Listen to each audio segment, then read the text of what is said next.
Kia ora, future food growers! In our last episode, we got creative with containers and raised beds, building the perfect homes for our plants. Now, how about we talk about creating the life to fill them? Have you ever thought about the incredible journey a tiny seed makes? From a speck of potential to a vibrant, food-producing plant? It's pure magic. Today, we're unlocking the secrets of starting your plants from scratch. We'll watch the miracle of germination unfold right before your eyes, guiding you from tiny seeds to strong, thriving seedlings ready for your garden beds. Let's get stuck in. The first step to a successful harvest starts with choosing the right seeds. It might seem simple, but there's a bit to know. First, let's talk heirloom versus hybrid. Heirloom seeds are open-pollinated varieties that have been passed down through generations. They grow true to type, meaning you can save their seeds year after year and get the same plant. Think unique flavors and often a deep history. Hybrid seeds, often labeled F1, are created by cross-pollinating two different parent plants. They often boast improved vigor, disease resistance, or higher yields. However, if you save seeds from a hybrid, you won't get a plant identical to the parent. It might revert to one of the original parent types. Both have their place in the garden, so choose what suits your goals. Next, germination rates. Always check the date on your seed packet. Seeds don't last forever. Older seeds will have a lower germination rate, meaning fewer will sprout. For best results, aim for fresh seeds, ideally less than a year or two old. And finally, where to buy quality seeds. Support local. Your local garden centers often stock varieties suited to our Kiwi climate. Online retailers and specialist seed companies are also fantastic resources, offering a wider range and often more detailed information. Don't be afraid to ask around. Fellow gardeners are a wealth of knowledge. Now for the exciting part, sowing.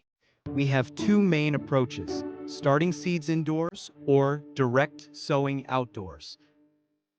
For starting seeds indoors, which is great for giving heat-loving plants a head start before the last frost, use seed trays or small pots filled with a good quality seed-raising mix.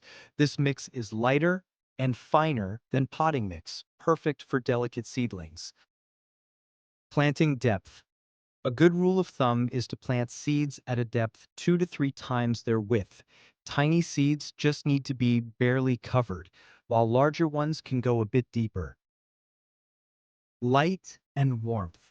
Place your trays in a warm spot, ideally between 18 to 25 degrees Celsius.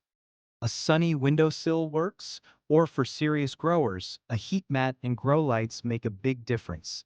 Keep the soil consistently moist but not waterlogged.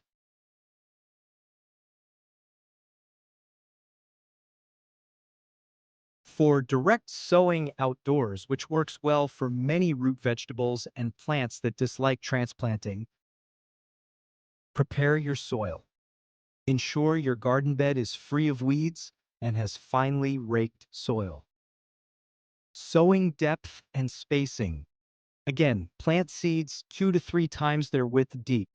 Follow the spacing recommendations on the seed packet to avoid overcrowding. You can always thin them out later.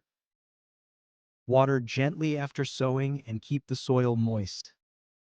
Patience is key here. Some seeds pop up in days, others can take weeks. Once your tiny sprouts emerge, they're incredibly delicate and need a bit of special care to become strong seedlings. Watering. Young seedlings hate being dry, but they also hate being drowned. Use a gentle mister or water from the bottom by placing your seed tray in a shallow tray of water for 10 to 15 minutes. This encourages roots to grow downwards. Thinning. If you sowed seeds closely, you'll need to thin them out. Once seedlings have their first set of true leaves, the ones after the initial seed leaves, snip off the weaker ones at soil level, leaving the strongest, healthiest plants to grow. This gives them space and resources. Hardening off. This is a crucial step before transplanting outdoor sown seedlings. About a week or two before moving them to their permanent outdoor home, gradually expose them to outdoor conditions.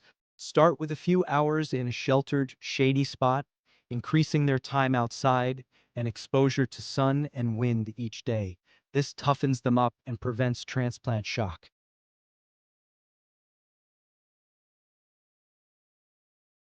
For this episode's sticky element, let's talk about seed saving.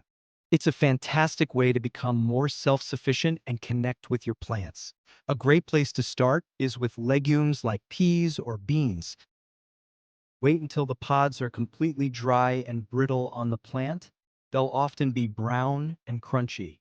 Then, simply crack them open, extract the dried seeds, and store them in a cool, dark, and dry place in an airtight container, like a jar or a paper envelope.